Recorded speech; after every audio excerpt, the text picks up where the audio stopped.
আসলে আজকে আমরা সমাজ কল্যাণ সমাজ দপ্তরে এসেছি ডেপুটেশন দিতে যে আমরা যে মোবাইলে এখন সমস্ত কাজকর্ম করি, মানে আমাদের কেন্দ্রগুলিতে আর কি, বাচ্চাদের ফেস ক্যাপচার, মাদের কেওয়াইসি সব কিছু আমরা মোবাইলের মাধ্যমে করি।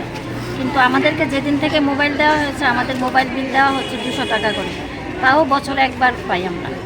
তো সেই হিসাবে আমরা আজকে দপ্তরকে জানাতে এসেছি যে আমাদের মোবাইল রিচার্জ বিল যেন বৃদ্ধি করা হয় এবং প্রতি মাসে সেই মোবাইল রিচার্জের বিলের টাকা দেওয়া হয়, না হলে আমাদের পক্ষে সেই কাজ চালিয়ে নেওয়া অসম্ভব হয়ে পড়ছে।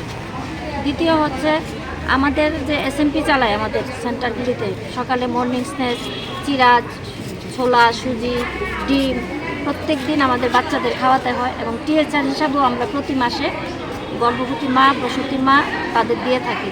কিন্তু দেখা যাচ্ছে দীর্ঘদিন হয়ে গেছে আমাদের সেইগুলি দ্রব্যমূল্য বৃদ্ধি পাচ্ছে না। বিশেষ করে ডিমের দাম আমরা সবাই জানি 9 টাকা পর্যন্ত হয়ে যায়।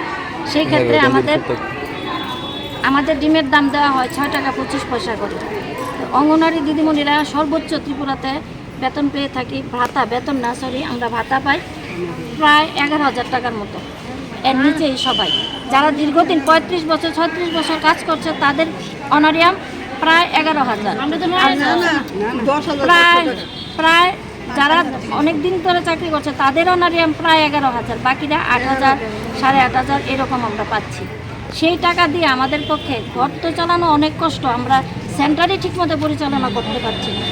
তাই দ্রব্যমূল্য যেন অতি সত্বর বৃদ্ধি করা হয়, সেই জন্য আমরা ডাইরেক্টরের কাছে আজকে ডেপুটেশন দিতে এসেছি এবং আমাদের মোবাইল রিচার্জের বিল বৃদ্ধি করা এবং আমাদের যেসব দিদিমণিরা পেনশনে গেছে অবসরকালীন, তারা তো খুব সামান্য টাকা পায়, 750 টাকা এবং 500 টাকা পায়, কিন্তু দেখা যাচ্ছে প্রতি মাসে তারা সেই টাকাটা পাচ্ছে না।